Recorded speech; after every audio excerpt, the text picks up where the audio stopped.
Good evening. Welcome to Friday night's video. Tonight's video is on scales. So last week we talked about the most basic fundamental building blocks we have to work with in Western music, being the chromatic scale, the notes, how they're named, the intervals, and the degree system, so that we understand the notes and how their relation relates to the interval system as building blocks.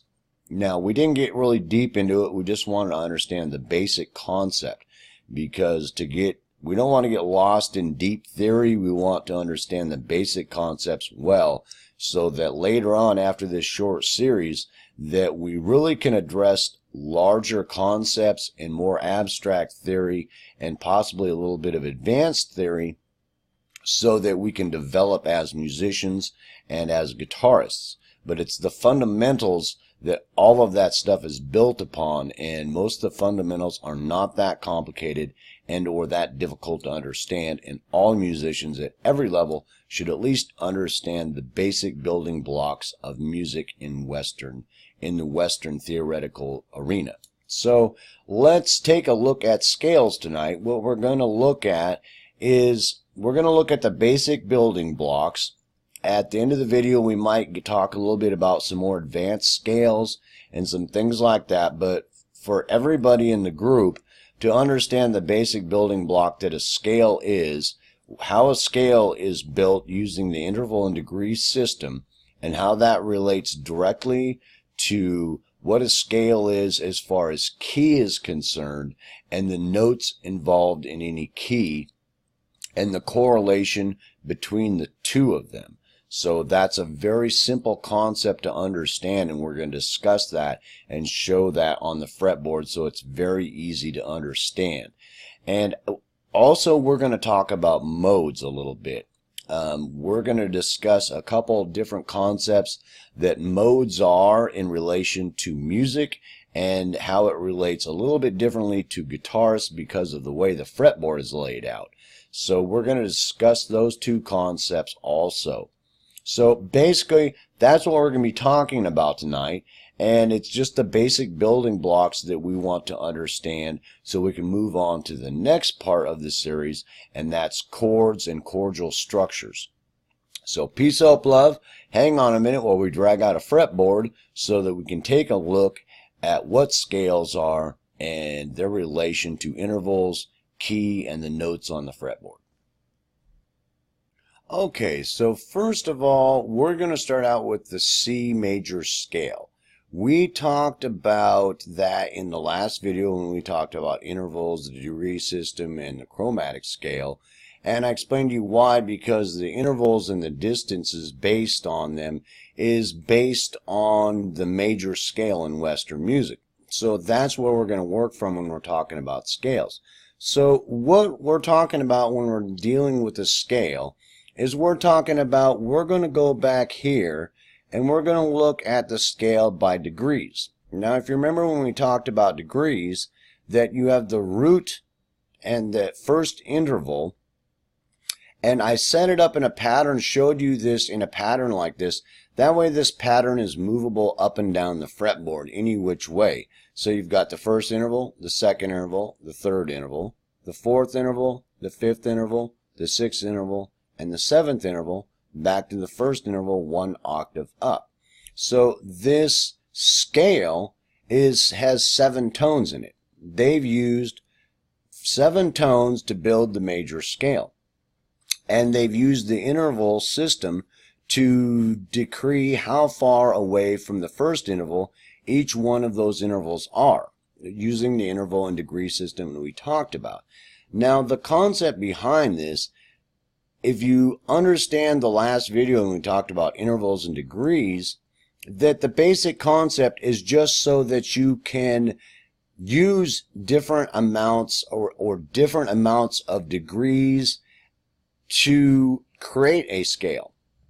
So the simple concept of that is very much relatable to something like the harmonic scale. We'll look at the melodic scale here, or the harmonic scale. Now, the harmonic scale has used the first interval It's reading it in harmonic minor, so that's kind of a problem. Hold on a second. I'm going to go by name. So in the harmonic scale, they've chosen that's a different scale, but let's just say it's a created scale that you just created for the heck of it. It's using the first interval, the second interval, the third interval, the fourth interval, the augmented fifth interval, the sixth interval, and the seventh interval. And then it's going back one octave up to the first interval. So that concept is really simple to understand, that they're just using certain intervals out of that degree system to create a scale. And the interval system sets that interval pattern up so that it's movable. So that way that all the notes on the fretboard are set out, those are the notes that are being set as the scale. And you can go back to, say, even like a pentatonic scale, and you can see the pentatonic scale would use the first interval, the second interval, the third interval, the fifth interval, the sixth interval, back to the first interval. So it's only using 5 tones. It's only using 5 intervals from the degree system that we've discussed to build that scale. And it's very simple concept to get through your head, to where you can go back to the C scale that we were looking at before, and if you were going to look at it by name or by degree, that you can create any scale. That you could use the, let's drop down to the relative minor. Okay, so we'll address this concept really quick, that the relative minor key in the major scale is basically the 6th interval from the first interval, and it's set up to where it's a relative minor, meaning in the major scale that we're looking at here, the first chord, the fourth, and the fifth are all major chords. But if you go to the relative minor, that's 3 half steps down, the first interval, the fourth interval, and the fifth interval are all minor chords. So basically the tonality in the major key is based around major tonality, and in minor key it's based around minor chords. So you can always resolve back to that 1, 4, 5 in major and minor. But they're basically the same scale and the same key, but they just call one, like this is C major and its relative minor would be A minor. But they're basically the same key. It's just the tonality center here is major, where the tonality center here is minor.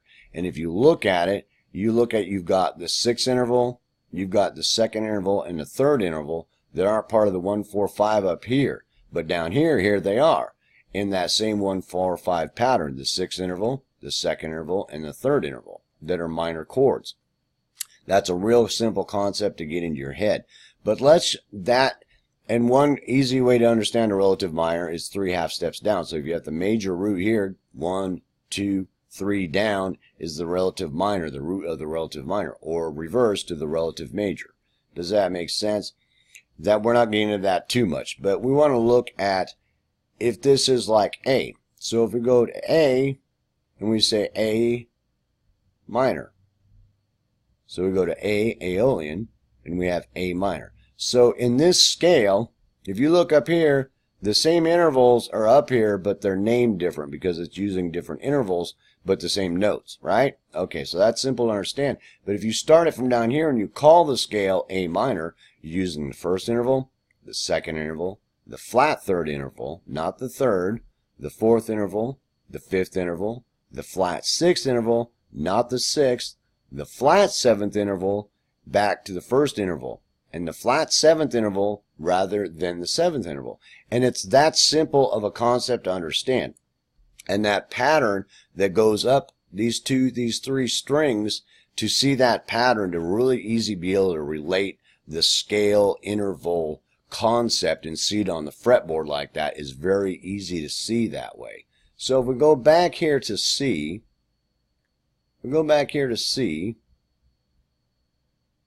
C Ionian.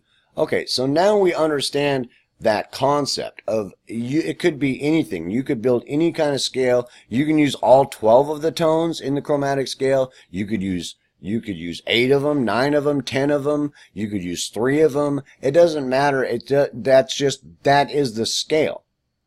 And what would happen is everywhere on the fretboard, it will, those notes are part of the scale no matter where they might be.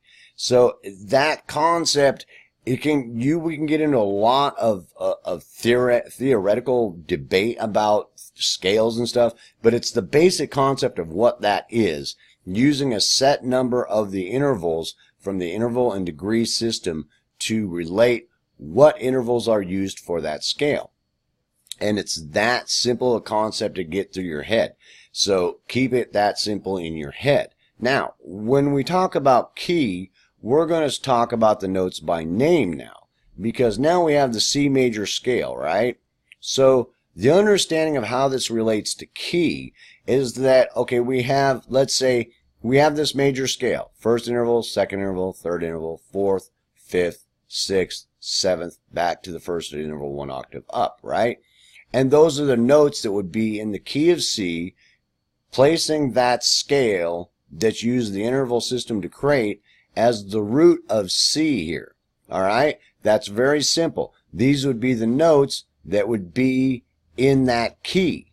Does that make sense? It'd be the key of C major, and those are the intervals and the notes that would be in that key. Now, if we go to here and we change this to G, so we're in the key of G, we've taken that interval system that goes first interval, second interval, third interval, fourth interval, fifth interval, sixth interval, seventh interval, back to the first interval, 1 octave up, and we've moved the root and the first interval to G. So now, what's going to be different? The only thing that's going to be different is the notes that are in that key. Now we're in the key of G major. So the notes in G major are going to be G, A, B, C, D, E, and F sharp back to G, rather than them being in the key of C, and the notes in the key of C using the same scale are going to be C, D, E, F, G, A, and B, back to the root of C. And the concept is that simple. So no matter what scale you got, the best way to look at it is try to plant the root on your 6th string so you can see the scale in that pattern and what intervals are being used on it.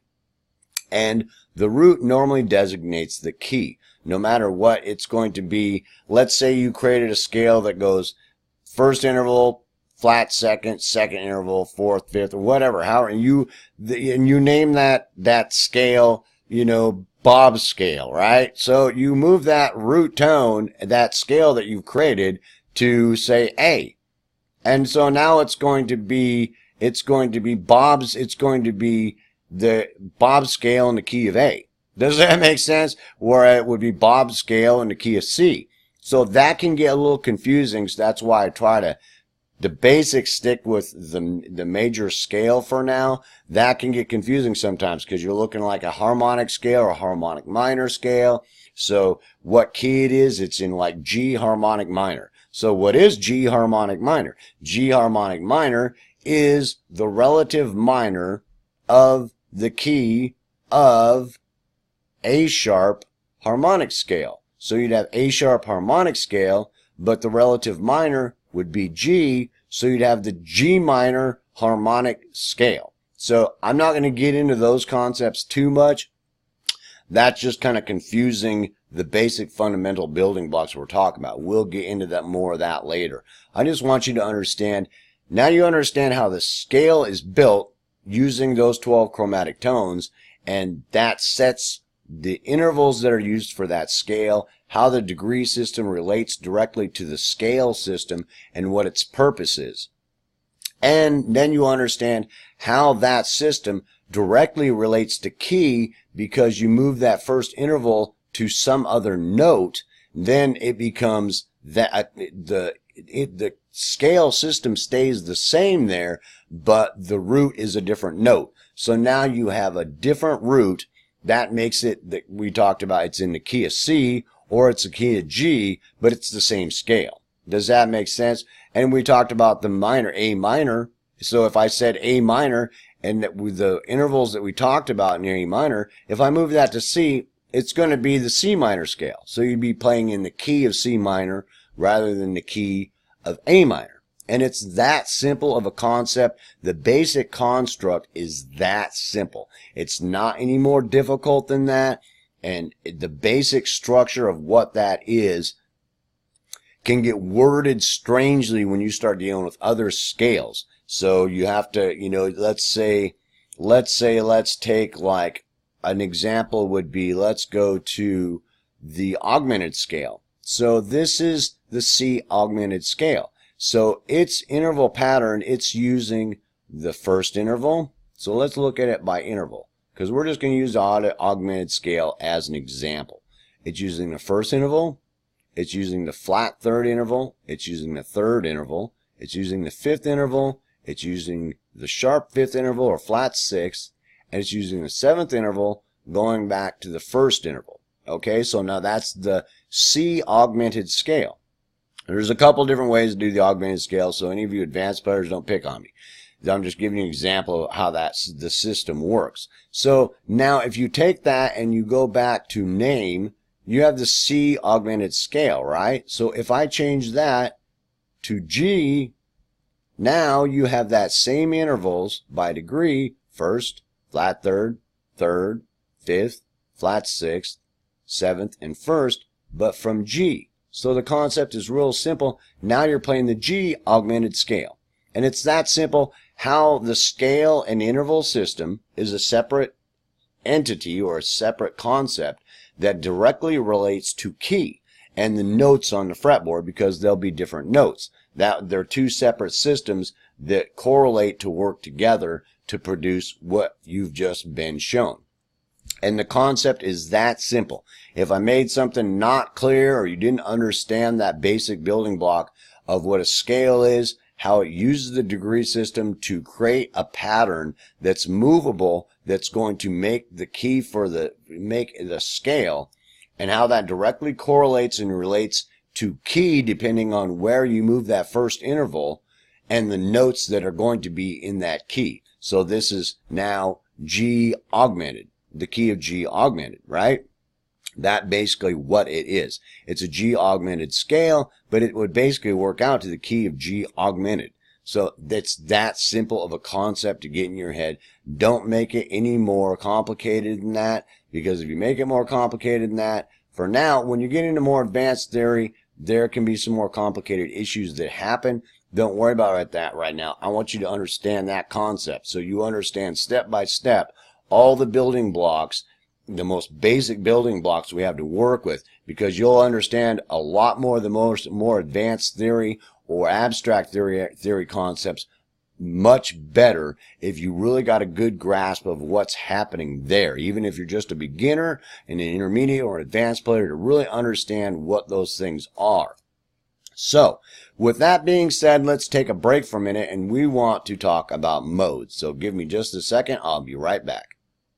Okay, so now that we understand the scale concept and the building blocks that it uses and how the structures are moved around for keys and scales, that let's talk about modes, because that's a very simple building block. So you need to review that, make some notes of it, ask some questions if you don't understand that. Let's talk about modes for a minute.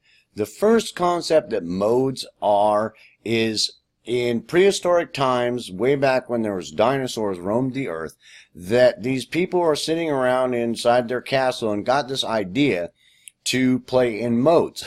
So the understanding of what the mode was to them is very simple. We talked about we talked a little bit about basic tonal chords for a major scale. So in a major scale, you have the intervals first, second, third, fourth, fifth, sixth, seventh, back to 1, back to the I chord. So, and those are major, minor, minor, major, major, minor, half diminished, back to that first 1 octave up.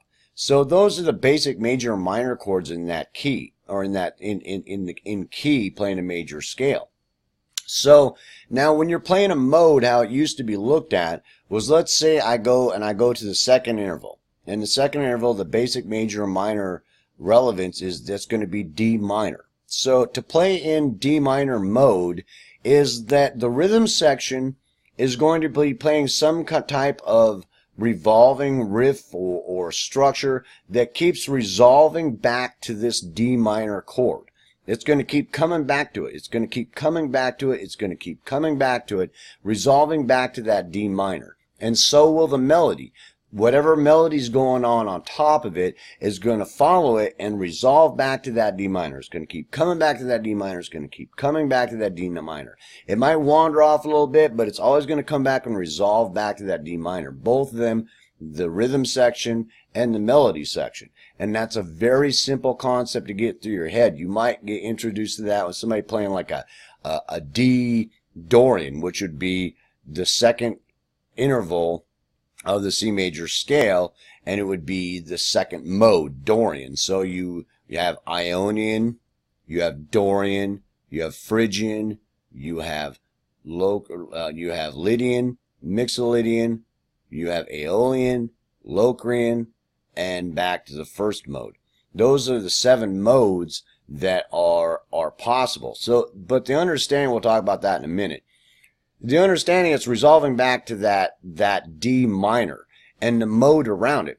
But the understanding of that mode is that it just keeps resolving back to D minor. It's that simple. It's not really complicated like it's some abstract concept. It's that you're just playing some vamp and you all just keep resolving back to that D minor. Keep coming back to that D minor. Keep coming back to the D minor. It always keeps resolving back there. That would be playing in the D Dorian mode.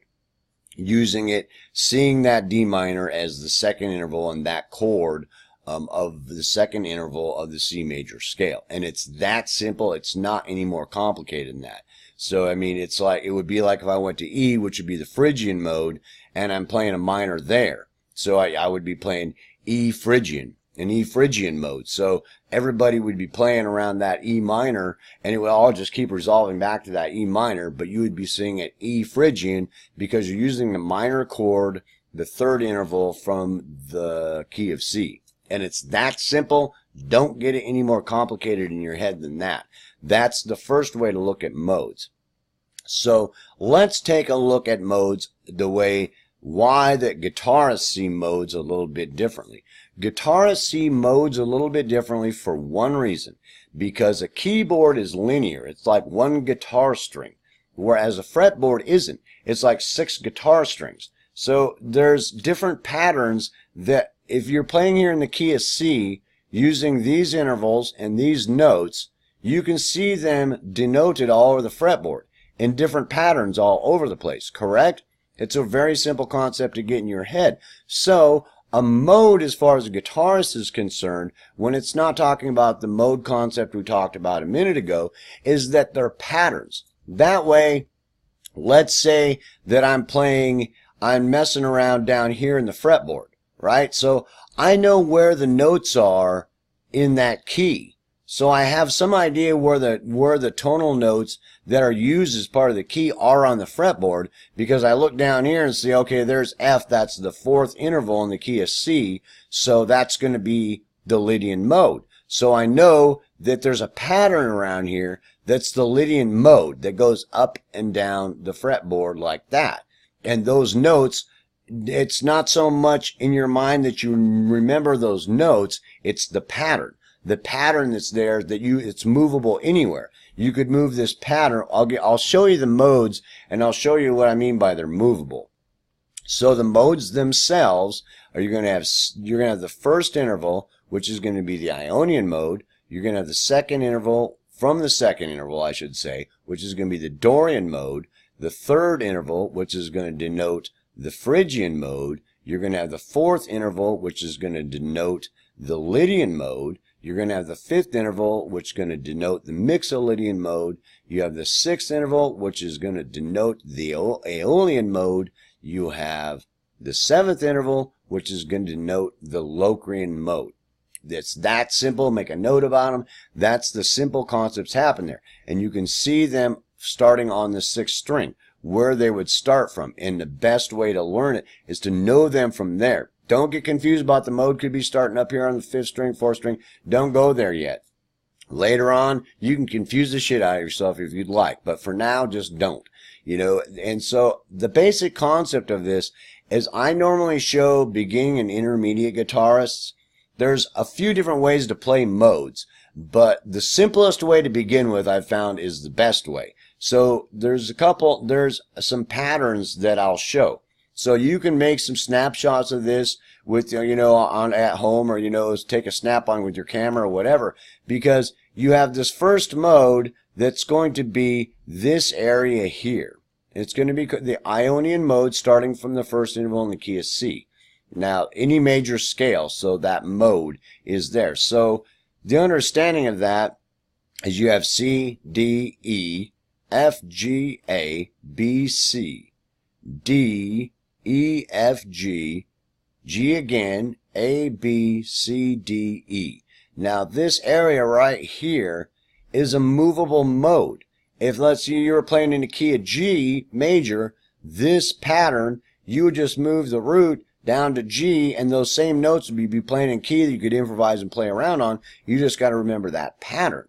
And it's very simple because I'm teaching these patterns from the first finger. That way all the other notes are, you have to play them with your second, third, and fourth fingers. All the notes will be based out this way from the first finger that always starts on the root. So it's the best way to learn the modes initially. So instead of classical position, sometimes, and we'll get into that later, but different ways to play modes. So you have this pattern area here, and you can make a note of it on the fretboard. It's that pattern. So, and that pattern's movable, the Ionian Mode. It's that simple. So just take a snapshot of it and learn it. And you can move that anywhere. The Dorian Mode is going to be starting on the second interval, D, E, F, G, A, B, C, D, E, F, G, A again, B, C, D, back to that D, which is the root, and then there's a couple notes up above it. That's this pattern right here.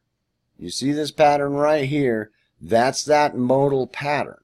That's that pattern that's movable whenever you're playing the second interval and you want to know where the mode is from the sixth string. That's the playable notes in that key from the second interval, the mode there. That's simple. So then we go to the third interval, which is going to be E. Right? So the third interval is E in the case playing this in C. So you're going to go E, F, G, A, B, C, D, E, F, G, A, B, B again, C, D, E is the root. And you got a couple other notes up above it. That's this pattern right here. So you have this pattern right in here. That's the Phrygian Mode. All right? So that pattern is movable to anywhere you want to play.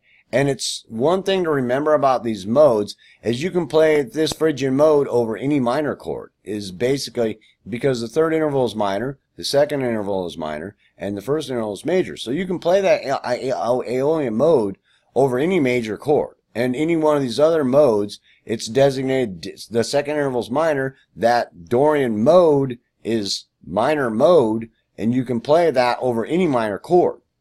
That's just kind of a fringe benefit. That's called modal mixture, but we won't get into that too much. So now you understand where that Phrygian Mode is. So then we go to the fourth interval, which in this case would be F, and that's the Lydian Mode. So you have F, G, A, B, C, D, E, F, G, A, B, C, C again, D, E, back to F, and a couple other notes above it that are in that, in scale and in key. And you have this pattern right here to work with. That pattern is movable as a mode. Does that make sense? That Lydian Mode around that tonal center that is that F Lydian of the C major scale in this case. So you have that pattern to remember and learn. Then you go up to the fifth interval. This is going to be the Mixolydian Mode. So you have G, A, B, C, D, E, F, G, A, B, C, D, back to D again, E, F, G, back to the root, and then A and B are notes up above it. Now you have this pattern right here to work with. You have this movable pattern for the Mixolydian Mode from the wherever the fifth interval has to be, no matter what key you happen to be playing in. All right? So that's that simple. Now we go to the sixth interval, which is the minor. it would be the relative minor. It says that they're playing in a minor key. This would be the first interval. But in the key of C, it's relative minor.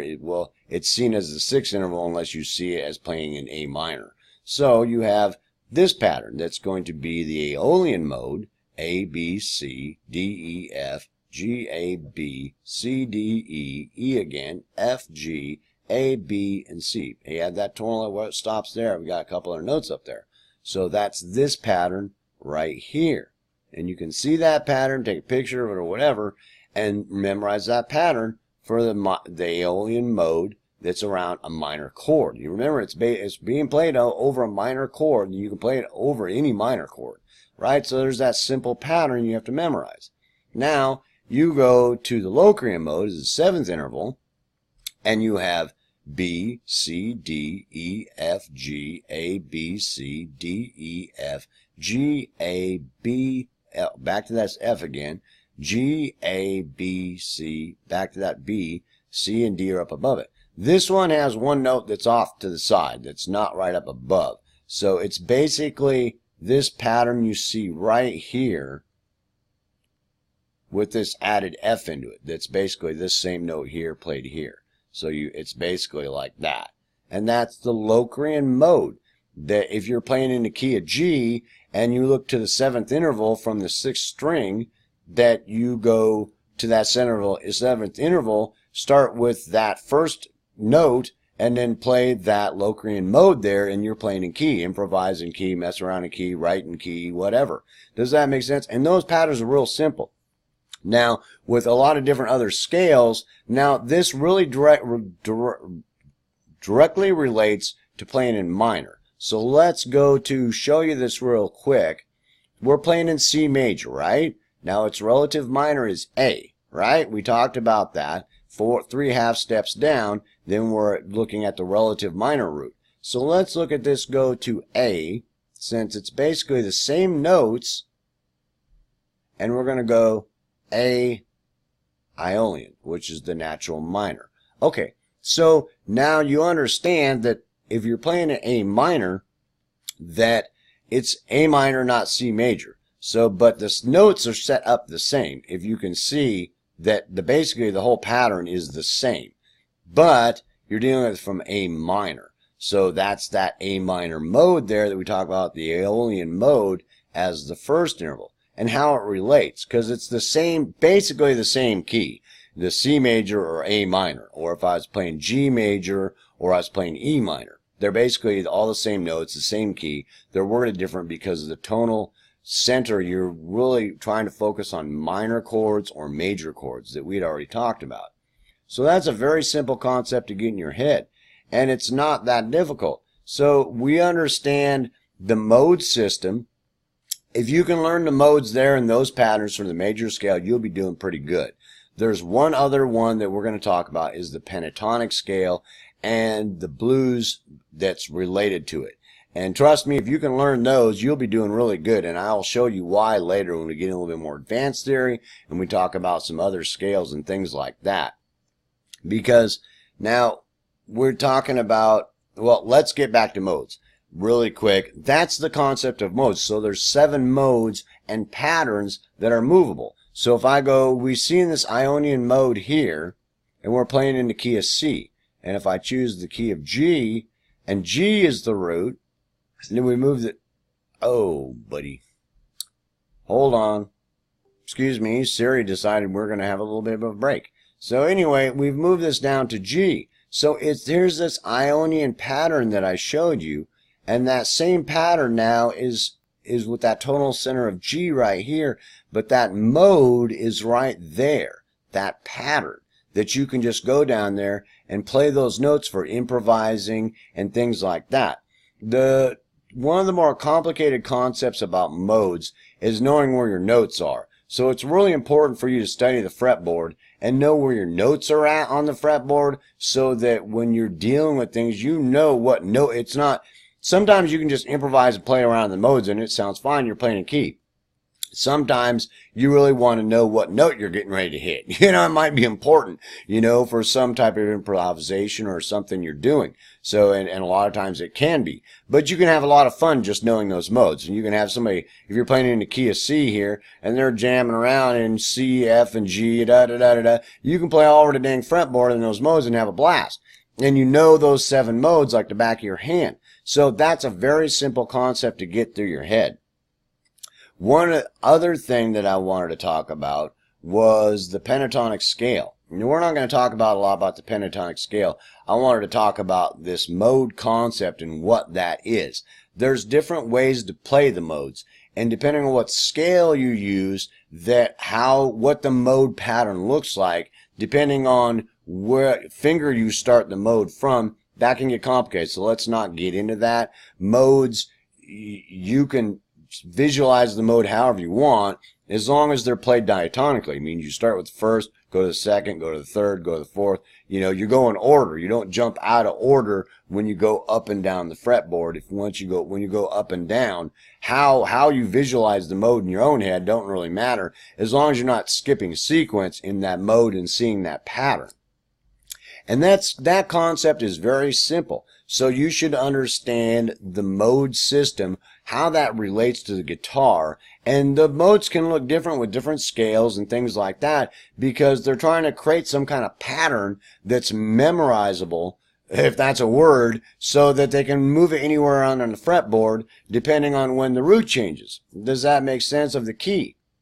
And that concept is that simple. And that's the major modes that I normally teach first. That way you can have fun playing in a major key. You can play like C major or A minor and focus your tonal center around major chords or minor chords and move around, have fun. You'd be surprised that you can just move all around on a fretboard and do all kinds of stuff and just have a blast understanding those modes. And it's not that difficult, those 7 modes I showed you.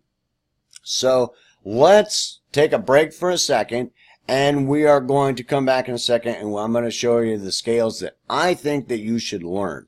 And you can take a picture of them on here to learn them, and we'll talk just a little bit about them, because whether you're beginning, intermediate, or advanced, they're the scales that I think are going to be most important to you, unless you really get into some really weird, exotic things and just like love experimenting around and just bored with what I show you, that you've got, you know, you're going to experiment with some other stuff. I'm thinking what I show you, that it'll keep you busy for a long, long time. Trust me on that. If you use them and really try to work with them and intercorrelate them, and the more advanced you get, the different type of uses you'll find for them.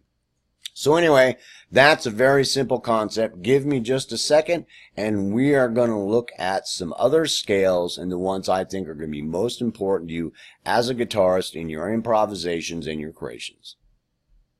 Okay, so now we understand scales. We've got a pretty good understanding of what scales are. We've got a pretty good understanding of the major scale, its relative minor, and the modes, and some patterns that go with them.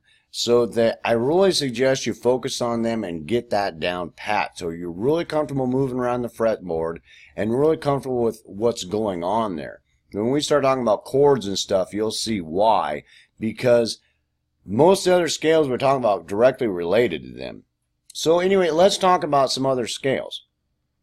Directly, I will tell you directly, flat out, that as any level of guitarist, that I think you should be focusing on, once you get the major scale down, the relative minor, and you understand some of the things, the basic theory concepts that we're going to be talking about in the coming videos. The other scales are, you've got the major scale, the pentatonic scale, the blues scale, the melodic scale, the harmonic scale, the diminished scale, the augmented scale, and the whole tone scale. And those scales it will keep you pretty busy in your creations and in your improvisations for a long time. And there's different modes of them to work with that you can do. You can interconnect those scales really well to basically open up so many worlds that it should keep you busy the rest of your dang life if you know them all well and are very fluent in them, and understand the abstract theory concepts that we'll be talking about and how you can apply them to those scales. That it's more than enough to keep you busy probably the rest of your dang life. unless you get into some really weird Indonesian thing, you know, that you get on this trip, you know, I mean, that could be, but for the most part, probably not. So let's take a look at them. Just really quick, we'll talk about the blues scale. The blues are the pentatonic scale, and we've talked about the intervals on that. So with the pentatonic scale, let's take a look at the modes really quick so you can memorize these patterns. You have this first mode, there's going to be, it uses 5 tones in the scale, and we talked about that. So you have this pattern. You go C, D, E, G, A, back to C, D, E, G, A, C, D. This is the pattern for the first mode of the pentatonic scale, starting with that major first. That's the first mode of the pentatonic scale. The second mode, starting on D, would be D, E, G, A, C, D, E, G, A, C, back to D with 1 up above it. That's this pattern you see right here. That pattern there, you memorize that pattern to go to the second interval playing the pentatonic scale. And for the third interval, you have E, G, A, C, D, E, G, A, C, D, E, G. That's this pattern here. That's the third mode of the pentatonic scale. And you remember we talked about being able to move it around depending on where you start the first interval from. So you have that mode there for the third mode of the pentatonic scale. The fourth mode is going to go G, A, C, D, E, G, A, C, D, E, G, A. That's this pattern here. That's this pattern here. That is the fourth mode of the pentatonic scale. You go to the fifth mode, you're going to go, this is, normally a lot of people learn this, it's the first thing they learn is a minor pentatonic. A, C, D, E, G, A, C, D, E, G, A is the tonal center, and that C is included in it. And you have this pattern right here as the minor pentatonic, or the fifth mode of the pentatonic scale. And it's that simple. And if you look at the separation here, you can very easily see the separation that you have where it's going. You have the first interval, the second interval, the third interval, the fifth interval, and the sixth interval back to the first interval. So you should be able to find them very easily on starting from the sixth string, no matter where you put the root. If you move this root down to C and you go down to G here, so the root is G, then you've got this first mode here, the second mode here that we talked about, the third mode here, the fourth mode here, and the fifth mode here, that minor mode. And you see, it's really easy to find where they are on that first string to be able to play those modes to mess around. So if somebody's playing like A minor and you're playing pentatonics and they're messing around in this minor area, you know where the modes are. You're basically starting from the fifth mode and you know where the other modes are in relation because it's a relative minor. So if they're playing A minor pentatonic, that would be 3/2 steps up. You basically would be playing C major pentatonic. So you'd look at it from C to see the interval pattern to know where the modes are and where they start. And it's that simple. So that's a very simple concept to get in your head. That one's really important. And the blues is very simple. If we're talking about the blues and the pattern we just used, that the only thing that's going to be added in there, it's the same modes, you just add the flat third. So you can take a picture of this, look at the modes, and see like here you got 1, 2, 3, 5, dot, dot, dot. That flat third is added in there, dot, dot, dot, dot, dot, and that flat third is added in there. And for the second mode, you're going to have that flat third added in there, going like that, going up here, going to here, going to here, with that flat third including in there. That's the blue note. So you just add that flat third in there into those mode patterns that you just learned. Okay, so that's really simple. I really suggest as a beginner, those three scales and the modes that go with them that you should learn. That way, if somebody just starts playing, you know, some kind of just about anything, most of the time, unless it gets real complicated, most basic stuff, you should be able to get away with improvising, writing, playing around in your major scale, the minor scale, the relative minor, the pentatonic, or the blues scale, and vamp around and mess around and have a lot of fun. So those are very important to learn. The next one we're going to talk about, we're talking about the melodic minor. So now the melodic minor is very simple, and basically how it works is that the whole concept of it is that it'll be stated as a melodic minor, but it's actually the melodic scale, but most people see it as a relative minor. We're not going to get into that. But as you more advance, this scale can be very important. You can take a picture of this. This is seen as the relative minor. So you understand that it would be C melodic scale. Does that make sense? But it's being stated as the relative minor, the melodic minor. And you also have the harmonic minor. So this is basically the harmonic scale would be starting from C here, and the intervals, you can see what the intervals are, but it's being stated as the relative minor with the root being A. And it's relative minor. And you can take some snapshots of that, and the modes are fairly similar, like we talked with the major scale. Fairly similar, and you should be able to work around them pretty easy once you get to that point. And when we're talking about the diminished scale, you've got the diminished scale. There's two modes for the diminished scale. So we won't talk about it too much, but there's only two modes with the diminished scale. The augmented scale, there's only two modes with the augmented scale, and we go to the whole tone scale. The whole tone scale is just one mode. Whole tone goes, it's whole step all the way, keep going, keep going. Whole steps everywhere. You go C, D, E, F sharp, G, A, C, D, E, F, G sharp, A, C, D, E. And you can see this pattern right here. There's only one dang mode for the whole tone scale. And you can choose any root to become from, but there's only one mode in it. Everywhere you start from, the same mode develops. If I start from D, D, E, F, G sharp, A, C, D, E, dot. The same pattern develops. So there's only one mode that you really have to learn to play the whole tone scale. That pattern right there. Now the confusion, we're going to talk about that a little bit because I didn't want to get into a bunch of scales. We wanted to talk about basic structures. But if you get interested, those are the scales I think you need to learn as a guitarist to really develop as, you know, I mean, we're talking about somebody who's really, you know, wanting to chew on it a while, right?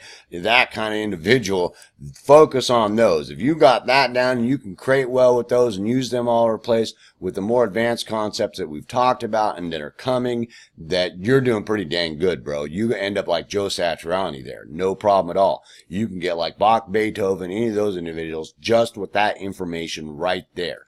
Guaranteed. So, now, the other concept we wanted to talk about was showing the confusion of modes that I'm going to show you right now. So, hold on 1 minute because we're going to switch screens so I can show you this on my guitar. Alright, we were talking about the confusion of how a mode works or how it's visualized on the guitar. I'm going to show you a really quick example. Let's just use G for example. And I showed you that pattern, or let's go to A. And I showed you that pattern for that Ionian mode. That would, playing from the root of A, would go.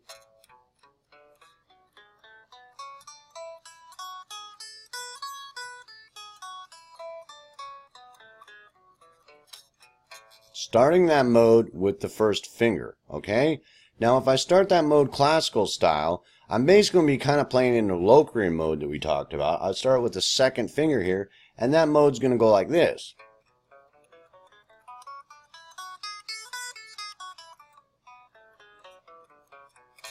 Does that make sense? So that's a different way to play that mode, a different pattern. Or if I start from my fourth finger, I'm basically playing in the relative minor mode, but I'm starting with this fourth finger, going back up to the A up here, and it would go.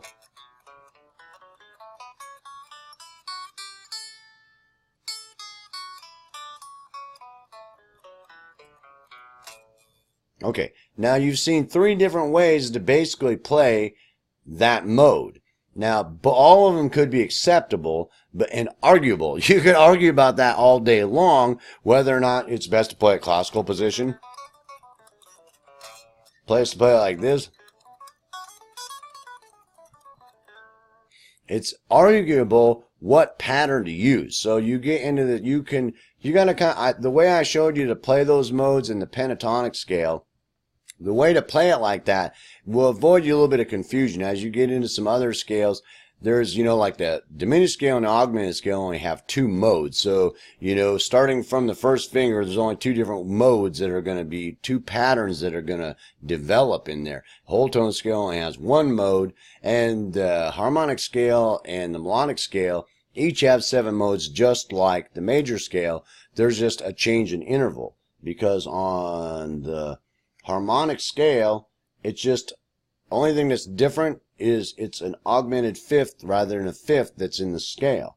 And in the melodic scale, it's an augmented fourth and an augmented fifth in the scale rather than a fourth and a fifth. And that's the only thing different in the scale. So the patterns shouldn't be that different. You should be able to visualize them on the fretboard fairly easily. Make a note of them when you get that point. Do you really want to play with them?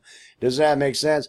So that's the concept, and the difficulty when you run into modes and somebody's trying to show you how to play a mode some other way. That's what's normally happening there, and don't get confused by that. That's why I showed you to play the modes like I showed you. I didn't go over the pentatonic, but the pentatonic's pretty simple. The first mode, I start on the second finger.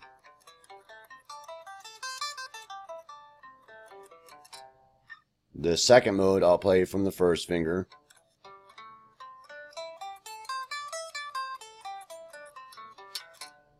The third mode, I'll play from the first finger.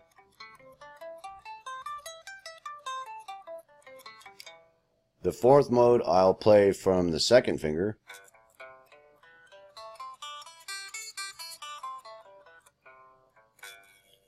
The fifth mode, I'll play from the first finger.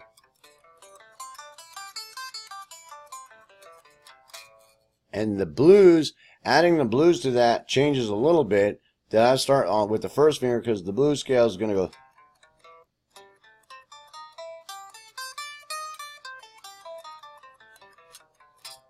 I'm incorporating that flat third with the pentatonic scale, which makes it the blues scale. So you gotta mess around with that a little bit, but that can get kind of confusing. So stick with what I showed you there. And the biggest concept to do is ask a couple people what their pattern looks like, and choose one that you're comfortable with and stick with it. Don't let somebody change your mind unless you start getting experimental. Develop yourself well around some kind of pattern. And I showed you those patterns like that because that's pretty easy to work with, and you'll start to develop around that pattern and using that pattern. And after you start to get to use it well, then you'll start using it in different ways, sliding around on a fretboard, moving around on a fretboard in different ways, and it'll come up with all kinds of crazy stuff, having a blast. So anyway, I hope that now you understand scales, you understand the concepts of modes, you understand some modes, and you understand this second building block that we needed to address to really understand the basic building blocks of music theory, to understand the concepts that we have to work with. Peace, hope, love. I'll see you in next Friday's video when we talk about chordal structures and harmonies.